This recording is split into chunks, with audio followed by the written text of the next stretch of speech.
Kalau tinggal di dalam kota dan kita punya rutinitas harian yang cukup tinggi, artinya kita mungkin lebih dari 100 km sehari, itu sangat menguntungkan memiliki mobil listrik. Wah, baterai itu bisa 40-50% dari harga mobilnya. Padahal tergantung mobilnya juga. Kalau misalnya Om Leon mau mobil listrik, nggak usah ragu.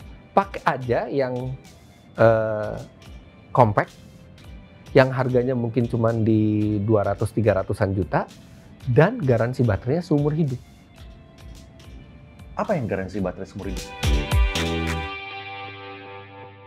Bro Fitra Eri, thank you banget. Om Leo, terima kasih udah ngundang saya ke sini. Loh, saya yang berterima kasih. Akhirnya dengan segala kesibukan bisa ke sini. Ini soalnya terbang kemana-mana nih. Jadi alhamdulillah ada waktu hari alhamdulillah ini. Bisa terbang ke sini. Iya. Saya jauh juga.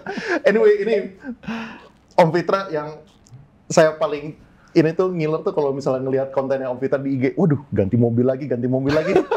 Itu mungkin Om Fitra ganti mobil tuh lebih sering daripada saya pergi ke mall beli baju. Masa sih? Benar, gak bohong. Jadi nanti kita bakal bongkar banyak hal ya. Dan jujur, saya tuh bahkan bukan sempet lah, sekarang pun masih jadi kaum mendang-mending gitu. Wah, gila ini ditotal-totalin ya kan, ngitungin kan duitnya orang gitu. Mobil udah sekian bisa sampai 10M, 20M kalau misalnya masuk ke Bitcoin, masuk ke reksadana, masuk ke saham kan bisa jadi segini gitu. Ya kan? Kan banyak orang ini bukan buat kaum mendang-mending, lu mah kaum mendang-mending gitu. Tapi kalau buat saya pribadi, justru saya menilai orang yang mendang-mending itu adalah orang yang cermat dalam pengeluarannya. Tapi mendang-mendingnya satu orang mungkin berbeda dengan orang lain. Dan kita boleh berpendapat bahwa mending ini daripada ini. Yang tidak boleh adalah memaksakan mendang-mendingnya kita ke orang lain gitu ya. Tapi saya suka karena mendang-mending itu membuat pikiran kita lebih terbuka ke option lain yang kita bisa dapatkan dengan uang yang sama. Iya, iya, benar-benar. Ini kebetulan saya juga open pertanyaannya ke publik. Jadi kemarin saya info ke IG story. Siap. Nih Om Fitra mau datang, siapa yang mau pertanyaan banyak habis itu. Jadi dipilihin aja beberapa. Siap. Tapi pertanyaan yang paling pertama, Om Fitra sekarang punya berapa mobil ya Bang ya? Sekarang? Per hari ini 18, kemarin 17, hari ini ada delivery 1, jadi 18, tapi kira-kira 4 bulan yang lalu itu 21 sempat. Saya pikir, ini kebanyakan, jadi sekarang kalau saya beli mobil, itu nanti ada mobil yang dikeluarin, mungkin kalau saya beli 1, mungkin keluarin 2 gitu ya.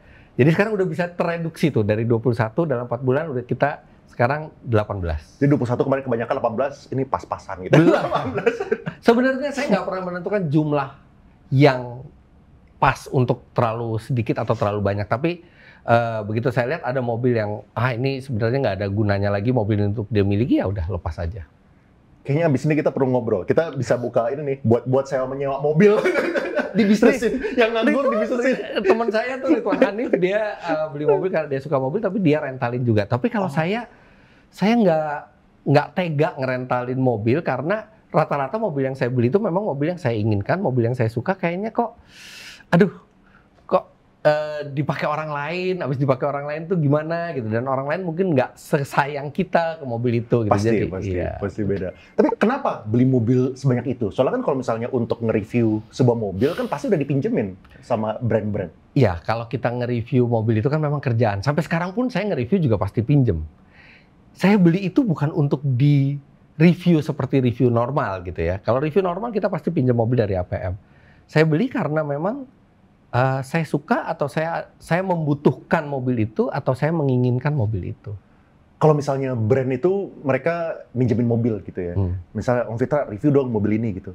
Itu tuh biasanya mereka ada titipan nggak sih? Kayak harus ngomongin ini yang pasti ada titipan lah. Tolong dijaga ya mobilnya ya, jangan ditabrakin. Kalau misalnya pesan-pesan sponsor buat ngomongin. Sekarang APM di Indonesia sebagian besar itu rata-rata sudah dewasa cara berpikirnya. Jadi ketika meminjamkan mobil ke kami sebagai media untuk mereview mobil itu mereka tidak ada titipan apa-apa. Mereka hanya nanya mau minjemnya dari tanggal berapa sampai tanggal berapa, disiapin. Kemudian kita review, dan kalaupun ada review kita yang negatif ya, maksudnya tentang kelemahan dari mobil itu, sebagian besar dari mereka juga menyikapinya dengan positif, yaitu mengambil masukan itu secara serius, bahkan banyak juga kasus di mana produk berikutnya mengalami perbaikan dari kritik kita. Jadi mereka tuh bisa menerima kalau misalnya Om Fitra tuh ada yang kurang suka. Ya, karena mereka juga tahu siapa konten kreator yang melakukan kritik memang pure profesional atau karena ada hal-hal lain, misalnya karena ketidakmampuannya dia untuk melihat mobil secara jernih, atau ini sih cuma pengen jelek-jelekin aja gitu ya. Tapi rata-rata di media gitu ya, kami reviewer itu berusaha untuk sejujur mungkin. Kalaupun ada perbedaan penilaian antara reviewer A dan reviewer B, ya pure karena memang taste kami mungkin berbeda gitu ya. Tapi APM juga sekarang mengetahui itu, pihak brand juga mengetahui itu, jadi mereka juga tahu ketika yang meminjam ini media yang sudah mereka percaya, apapun yang dikatakan oleh konten kreator atau media itu memang bukan karena tidak suka atau karena ada alasan lainnya, tapi memang pure profesional. Pernah nggak sih, misalnya Om Fitra kurang suka sama mobil ini, habis itu dari brandnya udah nggak pernah mau pinjemin lagi, kalau kayak gitu? Alhamdulillah sih nggak pernah ya. Pernah ya? Malah yang sering terjadi itu kalau ada kelemahan-kelemahan yang saya sebutkan, terus tiba-tiba 2 tahun lagi atau 3 tahun lagi mereka bilang, Pak Fitra, ingat nggak waktu itu Pak Fitra bilang ini, lihat ya produk kita yang baru, itu udah diatasin semua. Wah itu positif sekali gitu ya. Tapi alhamdulillah sih saya belum pernah di-ban, nggak boleh minjem mobil apa gitu. Iya. Oke, kita ngomongin 3 mobil terakhir yang dibeli sama Om Fitra. Yang udah datang atau yang masih dipesan? Waduh.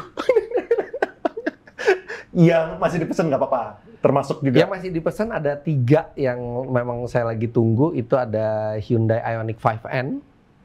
Kemudian ada nih. Bukannya udah punya Hyundai Ioniq 5? Itu yang biasa. Ini yang kencangnya. Ini yang versi kencangnya. Yang biasa itu 217 HP. Yang ini 650 HP. Kemudian yang biasa itu dia mobil listrik biasa. Kalau ini mobil listrik yang bisa mensimulasi rasanya seperti mobil sport. Ada perpindahan gigi padahal nggak ada gearboxnya. Ada suara buatan yang meningkatkan adrenalin kita. Wah itu mobil listrik yang cocok buat kita pecinta mesin bensin. Nah, itu mobil listrik yang sangat unik, baru pertama kali di dunia dibuat seperti itu. Saya coba mobil pertama kali di Portugal dan sampai Indonesia saya langsung pesan. Cuman baru datang Oktober. Tapi ini yang listrik. Listrik. Ya, yang bensin, 3 bensin dulu. 3 bensin. 3 bensin bisa 3 listrik atau terserah mau 3 listrik bisa 3 bensin. Yang terakhir ya. Oke. 3 bensin yang terakhir itu ada yang baru datang hari ini tuh Nissan Fairlady Z Nismo. Lihat tuh dari Evans tuh. Ya, yang masih ditunggu itu adalah Nissan Serena yang baru C28. Dan ada satu lagi. Karena satu lagi sebelum Nissan Fairlady ini yang terakhir itu adalah Toyota GR-MN Yaris. Oke, itu yang bensin. Yang bensin. Kalau yang listrik? Yang listrik 3 terakhir listrik itu adalah tadi yang ini. Terakhir 5N. Itu BMW iX. iX. Itu udah ada di rumah. Ioniq 5N belum datang. Sama satu lagi istri kemarin dia pesen VW ID Bus. Iya. Ngeliat juga tuh di IG. Iya. Makanya beli baju. Terus dari semua itu, ini 18 mobil, kalau misalnya kita rotasi 1 hari 1 aja, sebulan cuma pakai 2 kali gitu kan? Iya, apakah nggak kelupaan? Makanya kilometernya rendah-rendah. Jadi kalau Om Leon mau cari mobil bekas, kebetulan ada di line up saya, itu rendah-rendah kilometernya. Kalau di showroom 18 udah punya pilihan. Nah tapi maintenance-nya kayak gimana? Untuk inget yang mana yang harus maintenance di rotasi, ada orang khusus kayak gimana? Kalau saya memang kadang-kadang jangankan maintenance, kadang-kadang plat nomor aja, kadang-kadang saya suka kelupaan, keselip kan. Tapi alhamdulillah sekarang saya ada orang yang memang untuk ngurusin mobil itu, untuk tahu kapan maintenance-nya, dia mendata kapan harus di maintenance, kapan plat nomornya habis gitu ya, dan manasin tiap hari. Dari semua mobil itu, yang paling favorit yang mana? Waduh, sama kayak kita punya anak ada 7 gitu, terus kita pilih yang paling favorit yang mana gitu, susah gitu kan. Tapi oke lah kalau suruh milih gitu ya. Mobil paling favorit saya itu sebenarnya adalah di mobil yang mungkin secara harga bukan yang paling mahal, dia juga kecil, tenaganya juga nggak gede-gede amat, yaitu Mazda Miata. Kenapa? Karena itu adalah satu-satunya Mazda Miata Roadster dengan atap kanvas di Indonesia. Jadi one of one mobil itu. Itu makanya kenapa punya itu hampir nggak mungkin untuk dilepas. Mungkin akan saya simpen karena jarang-jarang saya punya mobil yang benar-benar cuma ada satu di Indonesia. Iya. Iya. Terus kalau misalnya daily drive? Daily drive saya mobil tes. Mobil tes? Karena kan saya sering mobil tes, jadi kadang-kadang saya tuh mungkin baru sempat pakai mobil saya sendiri tuh kalau misalnya mobil tesnya kita lagi ada jeda 2-3 hari nggak ada mobil tes, nah itu saya kesempatan pakai mobil saya gitu ya. Tapi apalagi di saat-saat sebelum pameran mobil gitu ya, itu hampir tiap hari saya pasti pakai mobil tes. Nanti kalau misalnya setelah pameran mobil atau jelang-jelang akhir tahun itu biasanya nggak begitu banyak mobil launching, nggak begitu banyak, nah itu kita bisa pakai mobil sendiri. Tujuan daily test sebelum kayak acara kayak Gias gitu-gitu maksudnya supaya di-review waktu di Giasnya? Iya, itu tujuan dari mereka. Tapi kalau dari media karena memang banyak mobil yang launching di Gias. Dan rata-rata mobil yang launching di Gias itu mereka sudah memberikan kami unitnya berminggu-minggu sebelum launching. Untuk kami buat kontennya dan nanti dipublish setelah mobil itu launching. Ya, bisa ingat gitu. Misalnya nih kan ada 10-20 mobil kan, udah review 20. Waktu di Gias kita ngomongin satu persatu, gimana ingatnya itu? Enggak dong, kita ngomongnya berminggu-minggu sebelum Gias. Oh, oke. Kita udah mereview mobil ini semua. Publishnya. Oke. Pada saat di Gias. Oke. Nah, terus kalau misalnya Om Fitra beli mobil segitu banyaknya, itu di-endorse atau beli sendiri? Alhamdulillah beli sendiri, bahkan pernah beberapa kali ditawari untuk kita kerjasama yuk, barter. Saya kasih mobil gratis, barter dengan konten gini. Saya tolak, karena saya nggak suka mobilnya. Dan saya nggak mau punya mobil itu. Nah, kalau mobilnya saya suka, saya beli dan saya selalu beli dengan uang saya sendiri. Saya tidak berani minta diskon. Oh iya? Karena takutnya nanti mempengaruhi independensi saya ke depannya. Nah, tapi tidak bisa dipungkiri, ketika saya beli satu mobil misalnya merek A gitu ya. Ketika merek A itu tahu saya beli mobil mereka memanfaatkan itu dengan membuat konten kerjasama bersama saya. Tapi tetap saya bilang, kerjasama boleh, tapi kerjasamanya tidak mencederai kepentingan viewer. Artinya saya tidak mau berbohong tentang mobil itu, tidak mau bilang sesuatu yang jelek menjadi bagus. Tapi kalau kita konten yang lain, oke, misalnya pengalaman after sale service-nya, atau kita mengadakan perjalanan dengan mobil itu, atau bahkan plus minusnya apa itu mobil gitu ya setelah saya pakai. Kalau mereka mau seperti itu, oke, kita bisa bikin konten kerjasama, tapi tetap saya mau belinya itu dari rekening saya ke APM. Kalau mau kerjasama, silakan hubungi manajer saya, itu account yang berbeda. Itu jadi harus profesional semua. Mobil bukan dikasih, mobil saya beli sendiri. Kalau mau kerjasama, silakan. Kerjasama tuh bisa tanpa harus saya beli mobilnya pun bisa. Mau saya beli mobilnya terus habis itu nggak ada kerjasama, enggak apa-apa. Karena saya beli mobil itu bukan untuk mencari kerjasama, tapi karena memang saya suka dengan mobil itu dan mau membuat konten dengan mobil itu. Menarik. Keren. Soalnya emang itu yang mungkin harus dijaga kali ya, apalagi kalau tambah lama tambah gede, ya kan trust factor itu tuh yang bahkan saya menjadi brand ambassador sejumlah merek, tapi tidak ada satupun yang merek mobil. Merek mobil saya tidak akan terima untuk brand ambassador selama saya masih menjadi reviewer mobil. Menarik, oke. Terus dari semua itu 18, pajaknya berapa tuh? Belum ngitung lagi yang terakhir. Terakhir saya ngitung itu angkanya berapa ya terakhir, di 140-an juta. Mungkin sekarang itu di 150 atau 160, tapi mungkin juga bisa turun karena ternyata mobil listrik sekarang pajaknya 0. Saya harus kalkulasi ulang lagi. Iya, udah saking banyaknya sampai lupa ya. Oke, sekarang kita mau ngomongin bagian-bagian duit nih. Ini dari saya bagi ke 4 kategori. Ya, kategorinya itu adalah mobil sport, ya yang keren-keren ya, Ferrari, Lambo segala macam. Nomor 2 itu mobil luxury, BMW, Lexus, Mercedes. Nomor 3 itu mobil sejuta umat, ya Toyota, Honda segala macam. Dan yang terakhir itu adalah mobil listrik. Nah, 4 kategori ini. Yang pertama dari segi mobil yang sport. yang Ferrari, Lambo, exotic cars gitu ya. Kira-kira biasanya depresiasinya itu seperti apa sih? Kalau misalnya kita beli misalnya 10 miliar sekarang yang baru gitu. Itu yang paling tidak menentu di supercar atau sports car itu. Karena bisa banyak kejadian harganya justru naik bekasnya. Karena rata-rata supercar itu dibuat terbatas. Dan kadang-kadang orang ketika mau beli lagi udah nggak bisa. Dan supercar itu bukan just another car, dia punya karakter, dia seperti punya jiwa ini mobil. Dan setiap mobil itu bukan seperti mobil biasa yang ini generasi yang sebelumnya ya artinya udah pasti lebih jelek dibandingin generasi yang baru. Setiap generasi itu dia punya daya tariknya sendiri. Jadi kadang-kadang yang sudah tahunan lamanya pun itu masih diincer. Memang kalau terjadi depresiasi lumayan besar dibandingkan dengan nilai nominalnya gitu ya. Kalau persentase mungkin mirip sama mobil lain, tapi begitu persentase tersebut di nominal belasan miliar gitu kan, jadi gede kan angkanya. Tapi banyak sekali kasus di kelas itu justru terjadi apresiasi, bukan depresiasi. Nah, yang jadi apresiasi ini, saya kasih contoh. Dulu ada mobil namanya Mercedes-Benz SLS AMG. Oh, tahu dong, yang Gullwing ya? Yang Gullwing. Itu pada saat dijual di tahun 2000-an awal ya kalau nggak salah ya, di 2000-an awal itu atau 2000 tengah ya.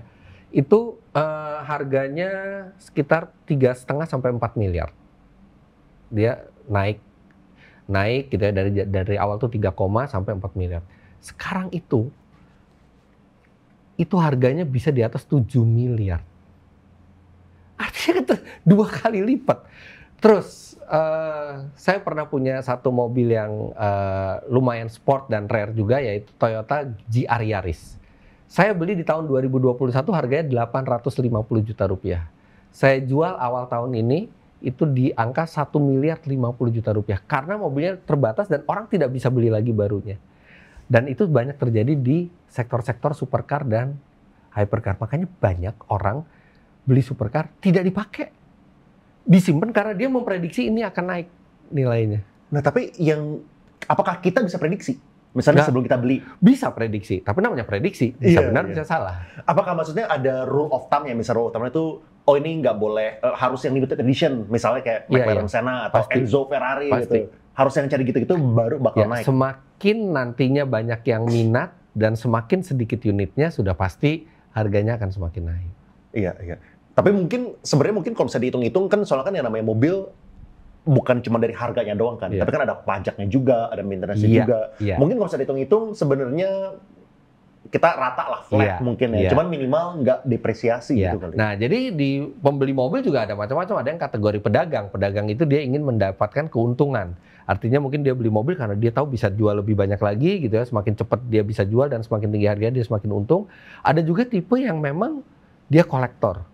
Ada tipe yang memang dia penyuka mengemudi. Jadi dia memang membeli mobil itu untuk kesenangan dia mengemudi. Tergantung tipe yang mana. Iya.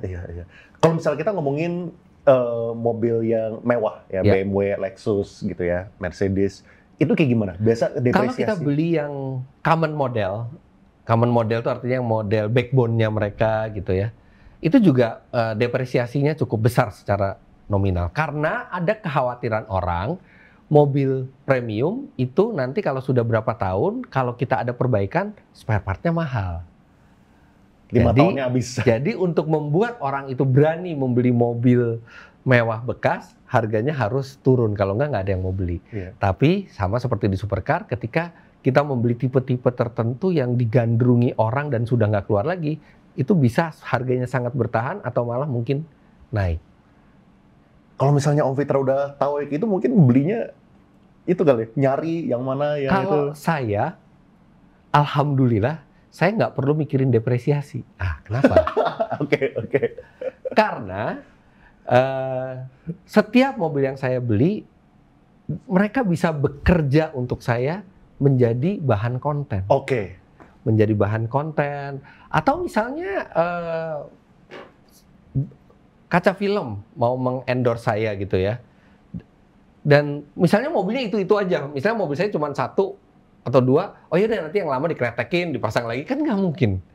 Nah, jadi mobil-mobil itu alhamdulillah saat ini kalau misalnya saya beli, mobil-mobil itu walaupun tidak direncanakan tuh mereka seolah-olah bekerja untuk saya dan menjadi tempat untuk beberapa konten itu juga menghasilkan pendapatan untuk saya. Tapi kalau misalnya kayak iX gitu, gimana balik modalnya itu?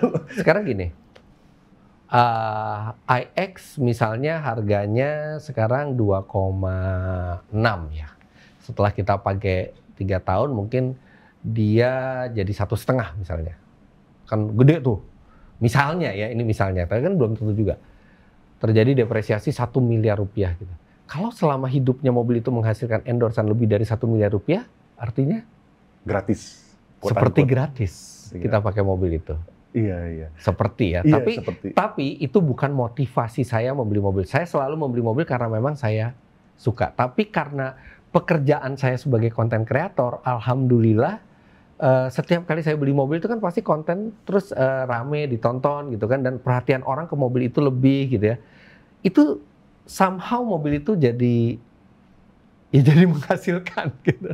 Iya, benar. Ada rule of thumb-nya nggak sih tadi kalau misalnya kita ngomongin yang luxury car ya? Kayak setahun tuh turunnya berapa persen? Apakah 20%, 30% begitu mereka keluar dari yang baru ya? Sebenarnya ada kan rumusannya kalau tahun pertama itu kan dihitung sekitar 15-20%. 10% itu udah pasti hilang karena bea balik nama. Karena bea balik nama kendaraan baru itu kan 10% kan. 10% udah pasti hilang normalnya gitu ya.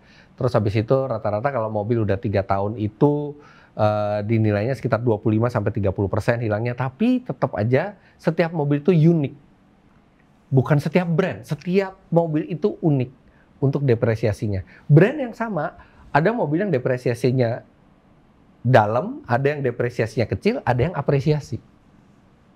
Jadi nggak bisa di generalize. Gitu ya. Kalau misalnya kita ngomongin yang ini deh, yang kategori ketiga, yaitu yang mobil sejuta umat, Toyota, Honda, gitu ya. Nah, mobil yang sejuta umat ini, yang mana yang harganya paling tahan? Biasanya yang brandnya paling besar di Indonesia. Rata-rata orang Toyota lah kita bilang ya, Toyota, Honda itu selain dari kualitas mobilnya, ada seperti semacam jaminan, padahal sebenarnya jaminan semu ya, bukan jaminan pasti gitu ya. Di orang bahwa saya nanti gampang jualnya lagi. Nah, karena ekosistemnya terbentuk gitu ya, itu jadi ya terjadilah seperti itu. Orang beli karena orang beli banyak, jadi orang percaya bahwa spare partnya akan gampang, spare partnya juga tidak terlalu mahal, mobil sejuta umat. Orang banyak yang mau beli bekasnya itu, beli yang ini aja, spare partnya juga gampang, terus populasinya juga banyak, yang akhirnya jadi depresiasinya sangat kecil. Jadi mungkin bisa lihat berdasarkan volume penjualan kali ya. Jadi kalau misalnya orang yang concern ke sana lihat di Gaikindo datanya yang penjualan paling tinggi apa, mungkin itu yang lebih kejaga kali ya. Iya, pasti biasanya safe-nya seperti itu ya. Mobil sejuta umat di satu negara biasanya itu adalah pilihan yang paling aman ketika kita hanya mau mobil dan kita tidak mau depresiasi, kita nggak peduli deh mobil mau kayak gimana, gua nggak suka mobil, yang penting mobil itu buat nganterin gue dari titik A ke titik B, beli yang depresiasinya paling kecil. Kalau misalnya mobil listrik, kayak gimana? Mobil listrik sekarang depresiasinya besar. Besar tuh kayak gimana sih? Berapa persen gitu kalau misalnya? Besar itu bisa lebih dari 20% di tahun pertama di beberapa merek. Nah, karena itu ada kekhawatiran orang tentang usia baterai. Karena dibilang bahwa, wah baterai itu bisa 40-50% dari harga mobilnya. Padahal tergantung mobilnya juga. Kalau mobilnya murah, iya mungkin 40-50%. Tapi kalau mobilnya mahal, misalnya seperti Rolls-Royce Spectre, kan baterainya sama aja yang dipakai Rolls-Royce dengan di mobil BMW gitu ya. Dan mungkin secara persentase itu kecil gitu ya. Tapi ketidaktahuan kita, jadi bukan orang ya, saya juga, ketidaktahuan kita tentang usia baterai, nanti harganya berapa, masalahnya tuh nanti apa, bikin orang khawatir beli yang bekas. Jadi karena orang khawatir beli yang bekas, harganya harus turun.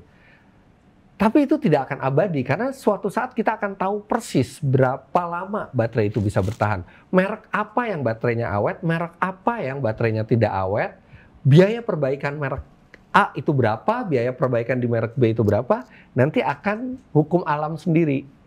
akan tercipta sendiri mana mobil listrik yang depresiasinya kecil, mana yang depresiasinya besar.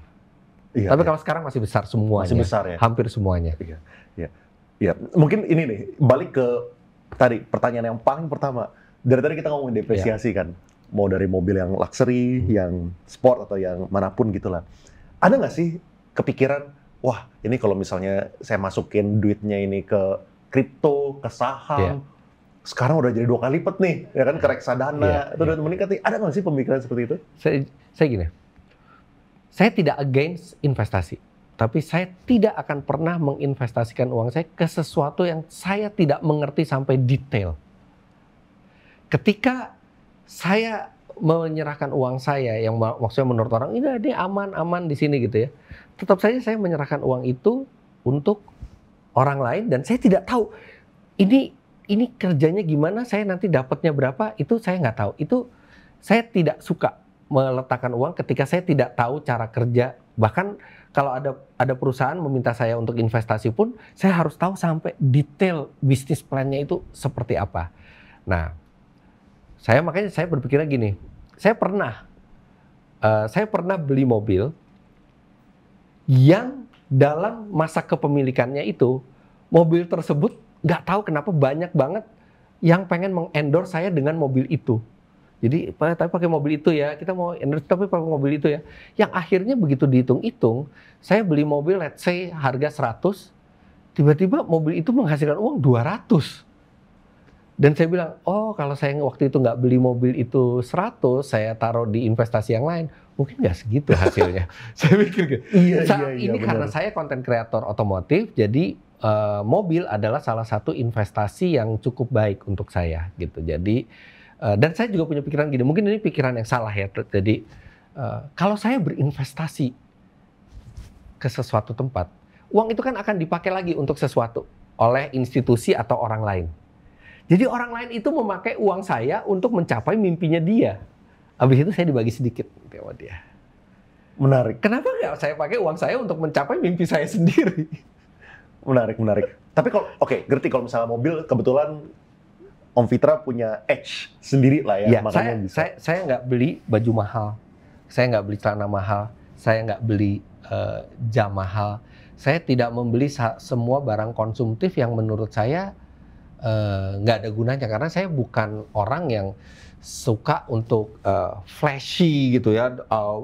Berapa harga outfit lu gitu ya, saya harus mahal dari atas sampai bawah gitu ya. Kalau mobil wajar, saya pecinta mobil, saya konten kreator mobil. Akan sangat aneh ketika saya konten kreator otomotif, saya pecinta otomotif, tapi saya hanya beli mobil sejuta umat, mungkin 1 atau 2 buat harian. Orang jadi meragukan loh, bener cinta mobil apa enggak? Iya. Benar. Nah tapi kalau misalnya di luar dari mobil, ya. Ada Om Fitra ada nggak sih kayak mungkin yang top 3 investasinya paling besar di mana? Oke, investasi saya paling besar selain mobil itu di tanah. Tanah, oke. Iya, dan waktu itu tahun lalu itu sempat mau beli tanah di PIK kan baru tuh. Iya. Kita saya lebih percaya investasi ke tanah karena tanah itu masih punya saya gitu, dan kayaknya nggak ada sejarahnya tanah itu harganya turun gitu ya. Kayaknya mungkin ada pengecualian tapi kecil gitu kemungkinan. Nah terus alhamdulillah malah dapat tanah di sebelah rumah saya persis. Nah itu waktu itu uang kebetulan lagi ada rezeki, nah itu saya pakai buat investasi di tanah. Tapi kalau investasi seperti saham saya ada. Tapi saham di perusahaan yang saya jalankan sendiri di Media Auto Driver. Yang saya punya kendali atas uang saya. Iya, wah bisnismen banget ya. Sebenarnya saya bukan bisnismen, saya wartawan. Saya wartawan, mungkin karena saya ketidaktahuan saya tentang uang, tentang moneter, bikin saya mungkin pikirannya tidak modern lah masalah uang. Aduh, kok gue nggak nyaman ya kalau gue taruh uang di satu tempat yang gue tahu uang itu akan dipakai untuk usaha orang lain atau mungkin dipinjamkan ke orang lain juga gitu ya. Dan enggak deh, kayaknya gue lebih seneng menginvestasikan uang di tempat yang memang gue tahu persis sampai akar-akarnya yang yang saya juga bisa punya kendali. Oke. Nah ini back tuh yang tadi tuh, yang pertanyaan mengenai concern orang tentang mobil listrik. Kan? Soalnya kan ini saya pun juga memiliki concern yang sama gitu. Sebenarnya udah kepengen ada yang mobil listrik yang pengen dibeli, tapi concernnya itu mengenai baterai, value baterai tadi kan.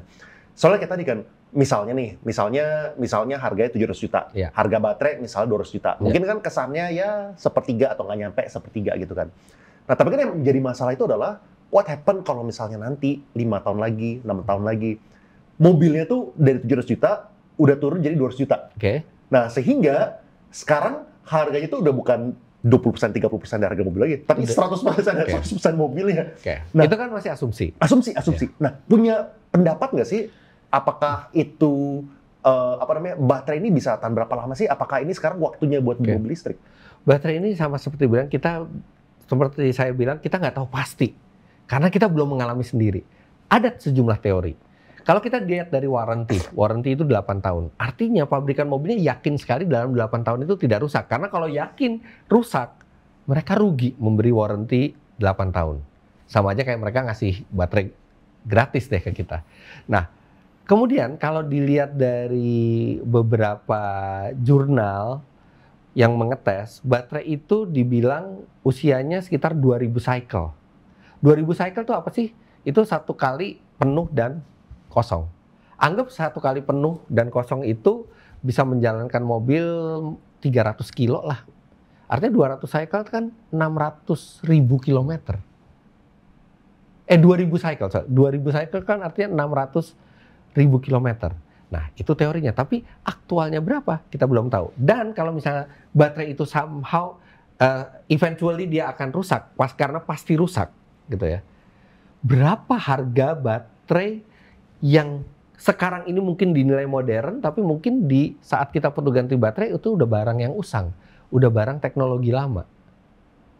Benar. 600.000 tuh berapa tahun ya? Dan anggap misalnya warranty 8 tahun, 15 tahun lah kita rusak. Apakah lebih mahal mengganti baterai dibandingkan kita turun mesin kalau misalnya kita punya mobil normal?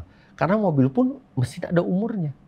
Sekarang kalau kita balik, mobil listrik sudah ditemukan dari tahun 1800 karena listrik sudah ditemukan di tahun itu dan mereka bisa menggunakan untuk menjalankan kendaraan. Anggap mobil listrik yang dikembangkan. Karena waktu itu mobil listrik tidak dikembangkan karena ketemu minyak bumi. Jadi dikembangkan mobil bensin. Anggap tidak ketemu deh minyak bumi. Anggap kita dari 100 tahun yang lalu kita pakai mobil listrik. Simple. Ada baterai, diisi listrik, ada motor listrik, ada controller. Simple semua. Oke? Semua orang pakai. Tiba-tiba ketemu minyak bumi. Tapi untuk mengolah minyak bumi itu menjadi gerak, dibutuhkan mesin dengan ribuan komponen metal. Tiba-tiba ditawarkan ke pasar. Orang apa nggak khawatir? Itu tahan berapa lama? Itu besi semua di dalam mobil itu. Tahan berapa lama mereka gesekan seperti itu? Kita kan sekarang nggak khawatir karena kita sudah tahu. Nah, jadi sebenarnya uncertainty-nya itu, ya. Tapi kalau buat Om Leon, misalnya Om Leon bukan Om Leon orang yang pikirannya praktis. Sehari-hari pakai Calya dengan rumah yang sangat mewah ini, yang biasanya kalau rumah mewah ini pasti orang mungkin mobilnya udah Rolls Royce atau apa, tapi pakai Calya. Kalau misalnya Om Leon mau mobil listrik, nggak usah ragu, pakai aja yang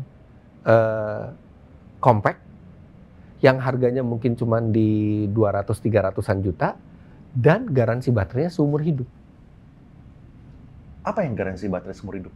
Emang ada Wuling, ada Chery kalau saya, Chery, Neta, tapi itu harus dicek lagi. Tapi sejumlah pabrikan Cina itu memberi garansi seumur hidup hanya untuk pemilik pertama. Oke, nggak boleh begitu dijual, itu tidak berlaku lagi. Ya itu mereka resiko yang terukur lah itu. Jadi kalau misalnya rencana mau pakai lama, beli aja itu, pakai aja sampai nggak bisa jalan lagi mobilnya. Dijamin lebih menguntungkan daripada beli mobil bensin. Iya, soalnya mereka udah garansi lifetime. Gak perlu khawatir baterai, lifetime. Iya. Kalau Om Leon bukan orang yang sebut setahun 2 tahun, bosan pengen ganti lagi, pakai itu tuh, pakai aja udah.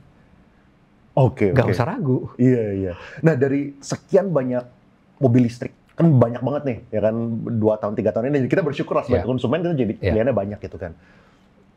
Pandangan Om Fitra setelah mereview sekian banyak mobil, ada ini nggak sih kayak gut feeling, wah ini kayaknya bakal jadi the Toyota of EV gitu misalnya? Ya, itu jadi menariknya adalah peraturan untuk membuat masa depan kita adalah elektrik itu diinisiasi oleh Eropa, Amerika, dan Jepang. 3 besar pembuat mobil di dunia. Tiba-tiba yang ngambil cuannya dari Cina. Karena kenapa?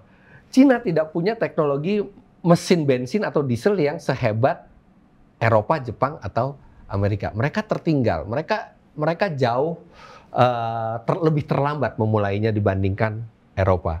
Pengalaman mereka kalah. Begitu pindah ke listrik, rasa motor listrik itu kan sama. Kalau kita naik misalnya mobil Jepang sama mobil Eropa aja udah kerasa tuh beda mesinnya. Mobil Cina yang bensin sama mobil Jepang juga kerasa tuh bedanya. Tapi kalau listrik kan mirip. Listrik kan hanya energi listrik yang menggerakkan motor listrik. Motor listriknya gitu-gitu aja. Tidak ada suara, tidak ada getaran, torsinya instan. Paling yang membedakan hanya kontrolernya nih, programmingnya. Nah, Cina bisa membuat mobil yang jadi rasanya itu tidak jauh berbeda dengan pabrikan-pabrikan yang sudah established itu. Ditambah mereka bisa menjual dengan harga yang murah karena satu, tenaga kerjanya murah, ada subsidi dari pemerintah mereka juga untuk menggempur ekspornya. Nah, ini jadi kalau saya pikir, kalau keadaan kayak begini terus, perusahaan Cina akan bisa merajai bukan hanya di Indonesia, tapi juga di dunia. Bayangkan mendapatkan hal yang sama dengan sebuah Tesla misalnya, tapi dengan harga cuma 1/3 atau nggak sampai setengahnya. Kalau keadaan seperti ini terus, saya yakin perusahaan Cina yang akan menjadi Toyotanya masa depan. Tapi saya juga yakin pabrikan Eropa, Jepang, Amerika nggak mau tinggal diam. Loh, kita yang menginisiasi peraturannya kok bukan kita yang mendapatkan keuntungannya gitu kan. Pilihan mereka kan akhirnya 2.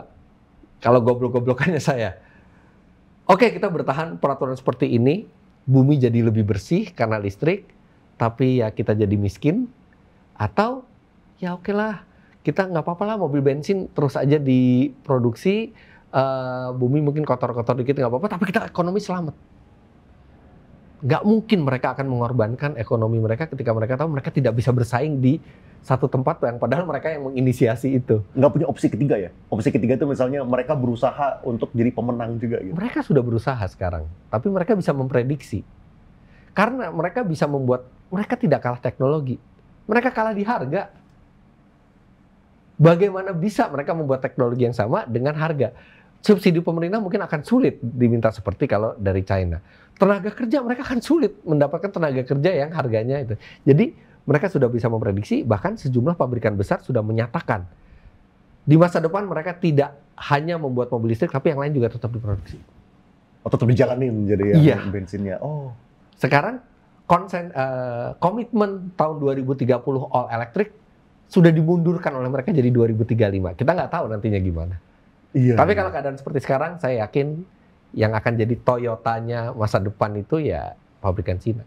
Menarik perspektifnya. Kalau misalnya ini gimana dari segi teknologi baterai, kan kemarin kelihatannya dari China ini kan dari pindah ke LFP gitu kan, yang dari nickel base ke LFP gitu. Apa pandangannya? LFP itu dari nikel, dari lithium ion ke LFP gitu ya. Jadi sebenarnya itu kan bahan baku pembuatan baterai, kan ada anodanya, katodanya gitu. Masing-masing bahan itu punya plus dan minusnya. Saya bukan ahli baterai, tapi dari beberapa literatur yang saya baca, LFP ini dia punya keuntungan harganya bisa lebih rendah untuk kapasitas baterai yang sama. Itu mungkin salah satu kuncinya juga kenapa mobil dengan LFP harganya bisa lebih rendah, tapi dengan kekurangan dia volume dibandingkan densitasnya lebih besar. Jadi untuk densitas listrik yang sama, kepadatan atau jumlah energi yang sama dibutuhkan volume yang lebih besar, yang artinya kalau sama-sama kita misalnya baterainya 50 kWh, kalau pakai lithium ion itu lebih ringkas, kalau ini lebih besar dan lebih berat gitu ya. Iya. Tapi buat konsumen, jujur hampir nggak kerasa bedanya. Konsumen, karena itu baterai buat menyimpan energi, Saya nggak pernah bisa merasakan bedanya mobil yang pakai LFP dan lithium ion atau mungkin nanti di masa depan ada solid state, karena itu hanya storage saja. Baterai itu hanya storage. Oke, ini ada pertanyaan nih dari publik nih. Seberapa wise-nya kalau misalnya kita nih beli EV sekarang? Apa mendingan kita tunggu aja nanti sampai stabil dulu gitu? Tergantung. Kalau tinggal di dalam kota dan kita punya rutinitas harian yang cukup tinggi, artinya kita mungkin lebih dari 100 km sehari, itu sangat menguntungkan memiliki mobil listrik. Mobil listrik. Kenapa? Karena satu, per kilometernya kita hanya mengeluarkan biaya sekitar 25%, bahkan hanya 20% dari kita membeli bensin untuk jarak yang sama. Kemudian, mobil listrik sangat praktis. Kita tidak perlu membuang waktu dan energi ke pompa bensin. Kita sampai rumah, kita colok, paginya udah pasti penuh lagi. Sampai rumah colok, penuh lagi. Kita bukan seperti mobil bensin yang kita tunggu habis, baru kita ke pompa bensin, enggak. Di rumah aja kita colok. Apakah kita harus nunggu? Misalnya nih, kita kasih jadwal juga kali ya. Mungkin kita nggak boleh isi setiap hari, tapi harus sampai hampir habis baru boleh ngisi gitu. Ada peraturannya nggak? Terbaik untuk baterai adalah ketika berada di antara 20-80%. Oh, jadi 80% ngecas pun juga nggak masalah? Iya, jadi 20-80%. Jadi usahakan tidak sampai terlalu habis dan usahakan tidak terlalu sampai terlalu penuh gitu kan. Kita nggak perlu nunggu sampai 0%, begitu udah 20-21% gitu ya, atau bisa dari 10-30% lah, kita sampai rumah, oh ya udah segini ya, udah kita colok aja. Kita colok. Sorry, yang tadi maksudnya tuh 20-80 tuh mulai ngecasnya waktu isi dari baterai itu. Oh, jadi justru jangan sampai penuh juga. Tapi mobil-mobil sekarang sudah bisa diatur, kita mau sepenuh apa. Jadi kita tinggal nentuin batasannya, nanti dia berhenti sendiri. Bisa 100% kita pakai kalau kita mau perjalanan yang memaksimalkan range dari mobilnya, tapi kalau misalnya kita cuma hanya untuk commuting harian, kenapa mesti 100%? 80% aja udah cukup. Oh, itu best practice-nya gitu ya, diisi sampai 80. Terus pajaknya yang saya tahu sangat-sangat rendah, bahkan Ioniq 5 saya itu pajaknya 0 kemarin. Kemudian maintenance-nya sangat simple dan murah, karena komponen bergeraknya cuma satu, cuma motor listrik itu aja. Nggak ada yang lain komponen bergeraknya. Terus kemudian sudah ada sejumlah pabrikan mobil listrik yang berani bahkan mengcover baterai sampai seumur hidup. Jadi sangat wise menurut saya untuk orang yang tinggal di dalam kota, melakukan kegiatan sehari-hari dengan mobil listrik, tapi tidak wise membeli mobil listrik jika itu adalah satu-satunya mobil Anda. Karena masih lumayan repot keluar kota dengan mobil listrik. Dan sangat tidak wise bagi Anda kalau misalnya Anda menginginkan mobil listrik itu benar-benar untuk kebutuhan, tapi membeli mobil listrik yang terlalu fancy. Kenapa itu nggak wise? Ya karena mahal. Oh, iya. Iya. Kalau mobil pertama atau bahkan mobil kedua, belilah mobil sesuai kebutuhan. Definitely harus. Lupakan dulu keinginan. Iya. Mobil ketiga dan selanjutnya, itu boleh keinginan. Iya, benar. Oke, kita sekarang ke segmennya karir seorang Fitra Eri. Gitu. Sebelum jadi seperti sekarang lah, yang udah sampai semua orang udah tahu ketinggiannya Fitra Eri, 177 cm. Sebelumnya mulai karirnya tuh kayak gimana sih? Oh, saya pikir pertanyaannya sebelumnya tingginya berapa? Gitu. Enggak. Seperti itu mulai dari nol dulu. Alhamdulillah sejak saya memulai karir di tahun 2000, tahun 99 akhir ya, saya tingginya udah 177 cm pada saat itu. Dan saya langsung menjadi wartawan. Jadi saya sampai sekarang juga masih suka menyebut diri saya sebagai jurnalis. Karena saya memulai pekerjaan sebagai jurnalis. Cuman bedanya kalau dulu kita sebagai jurnalis itu kita ngetik. Dan diterbitkan di majalah atau di tabloid. Pekerjaannya sama, mereview mobil. Jadi dulu tuh sebagai orang yang ngetik buat outputnya magazine. Saya mereview mobil sama. Saya minjem mobil, saya coba, saya lakukan pengetesan. Cuman bedanya kalau sekarang itu kita syuting, kalau dulu mobilnya cuma di foto-foto. Habis itu kita buat artikel dan dicetak di majalah. Orang harus membeli majalah itu kalau mau lihat reviewnya. 14 tahun saya bekerja di perusahaan media terbesar di Indonesia, di Gramedia waktu itu. Banyak sekali pelajaran yang saya bisa dapat di sana, dan terutama bagaimana membuat konten yang memenuhi kode etik jurnalistik, memenuhi unsur-unsur jurnalistik, dan Akhirnya ketika zaman berubah, pada saat internet sudah kencang, kebutuhan orang ke YouTube meningkat. Dan disitulah saya mulai transisi, saya mulai memberanikan diri untuk jadi host walaupun ngomongnya gagap-gagap. Dan tahun 2014 ketika saya akhirnya terpaksa resign dari tempat yang lama, saya membuat media baru bersama teman-teman saya, Autodriver ini full digital. Dan kita tidak ada yang menyangka bahwa digital akan sebesar ini, tapi yang mindset kita pada saat itu adalah kita suka mobil, kita suka mereview mobil, kita suka kami suka untuk membagikan itu dengan orang lain, untuk membagi pengalaman itu ke orang lain, dan cara yang paling efektif untuk membagi pengalaman itu adalah dengan video pada saat itu. Dan jadilah seperti sekarang. Tapi tidak ada, mungkin kalau bisnis plan tahun pertama kita harus segini targetnya, kedua sini, tiga sini, ini nggak ada. Ini just let it flow. Karena even saya selama 14 tahun bekerja dengan gaji cuma sedikit di atas UMR, itu bukan hal yang utama buat saya. Yang utama bagi saya adalah saya bekerja di lingkungan otomotif dan saya sangat merasa bahagia sekali. Kebahagiaan tertinggi saya itu adalah ketika review saya bermanfaat buat orang lain dalam menentukan decision. Tadi sempat mention terpaksa resign. Emang kenapa? Iya, karena keadaan yang memaksa waktu itu. Jadi ada pengurangan karyawan dan nggak tahu saya yang dipilih untuk dikeluarkan pada saat itu. Padahal kalau misalnya dulu itu saya tidak dikeluarkan, mungkin saya akan tetap betah berada di sana. Gaji kecil juga nggak akan jadi masalah buat saya gitu ya. Saya nggak akan what if gitu, nggak. Saya orangnya lebih seneng apa yang kita jalanin sekarang itu kita syukuri sebaik-baiknya gitu ya. Bahwa kalau kita jadi sesuatu yang lebih baik, oke, alhamdulillah, artinya itu juga mungkin berkat proses yang dulu mungkin kita rasakan sakit, ternyata itu membawa berkah gitu ya. Tapi kalau ternyata itu nggak terjadi dan ternyata kita kok rezeki kita nggak kayak orang lain ya, karena nggak ada, kita mau sekaya apapun masih ada orang lain di atas kecuali kita Elon Musk atau Jeff Bezos gitu ya. Saya lebih memilih buat tidak memiliki target apa-apa, tapi saya hidup sesuai dengan passion saya, dan saya juga berapapun yang saya hasilkan itu harus saya syukuri. Gini nih, kan kalau misalnya kita ngomongin jurnalis ya, banyak sekali, pasti gitu kan. Tapi yang jadi top of mind untuk car reviewer, ya buat saya sih nomor satu, Om Fitra lah. Wah, gitu. terima kasih, karena bukan saya yang bisa menilai. Iya, buat saya kalau misalnya saya, yang bikin galau juga Om Fitra juga. Udah tertarik ini, dan ini gelok juga. Lihat ini, belok lagi. Jadi galau juga. Nah, tapi ini kan kita tentunya mau memberikan advice kan, buat teman-teman gitu loh, yang lagi merintis, mulai karirnya. Kira-kira menurut Om Fitra, apa yang bikin Om Fitra itu berbeda sehingga bisa nongol gitu di atas itu? Oke, banyak jurnalis lebih pintar dari saya, banyak jurnalis juga lebih senior, dan kami juga berhubungan baik semuanya. Banyak jurnalis juga yang lebih muda, banyak yang jurnalis juga yang lebih mengerti otomotif dari saya gitu ya.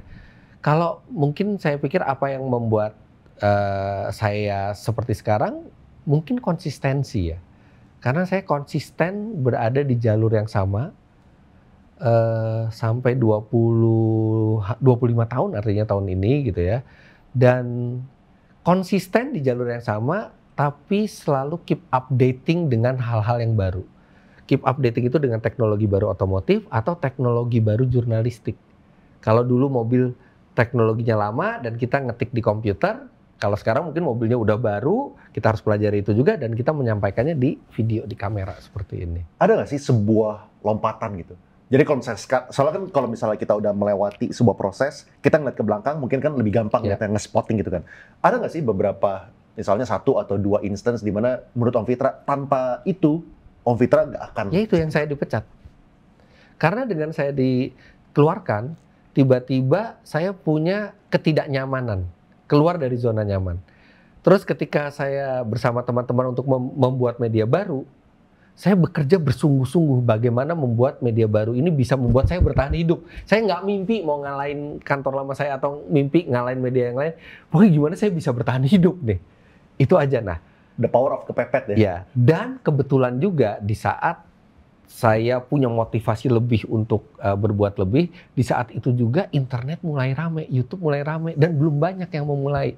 Jadi itu ada perpaduan timing yang tepat juga gitu. Tapi di situ momennya di tahun 2014-15 di mana saya pikir saya adalah orang yang paling sial di dunia karena saya keluar dari pekerjaan yang saya sangat cintai, tapi ternyata turns out itu menjadi salah satu keberuntungan buat saya karena saya bisa memulai seperti yang saya jalani hingga sekarang ini. Boleh spill nggak dulu gaji terakhir itu berapa tuh saat 7 jutaan 7 jutaan per bulan.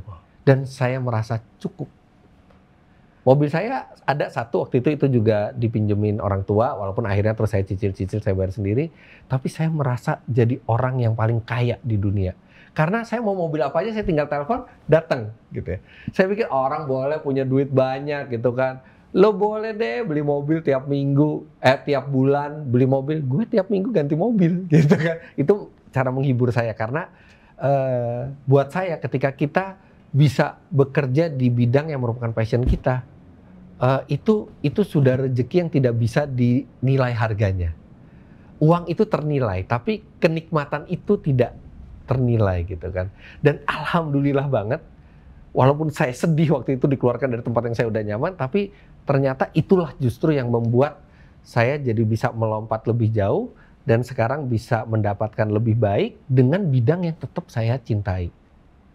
Cara Jadi, menanggapinya itu yang kali ya. tadinya saya tuh nggak pernah menanggapi keluar dari zona nyaman gitu. Apa sih keluar dari zona nyaman? Ketika saya mengalami sendiri, oh iya betul. Jadi buat Anda yang lagi merintis, jangan ragu keluar dari zona nyaman, jangan ragu mencoba sesuatu yang baru, konsisten, gigih, dan pastikan Anda punya skill yang cukup di bidang yang menurut Anda itu adalah tempat Anda mau mencari nafkah atau itu passion Anda, karena percuma aja passion kalau tanpa skill.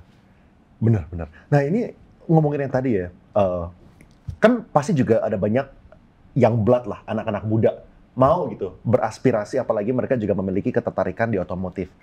Apakah ada ruang buat orang-orang yang masih baru merintis untuk jadi reviewer yang baik gitu? Soalnya kan sekarang kan udah didominasi sama ya 3 orang yang terkenal. Ya pasti dong, pasti terbuka ruang bagi Anda semua yang mungkin masih muda ingin menjadi reviewer mobil.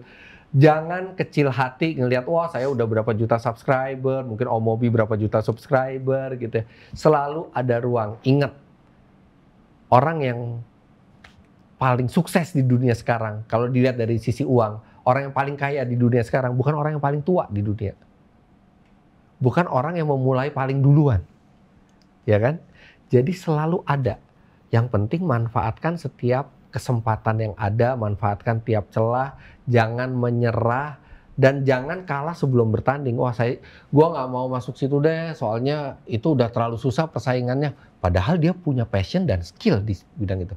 Gue pilih ini aja deh, mungkin ini bukan passion gue, tapi kayaknya persaingannya kurang nggak gitu banyak gitu ya. Jangan, usaha dulu karena terbuka.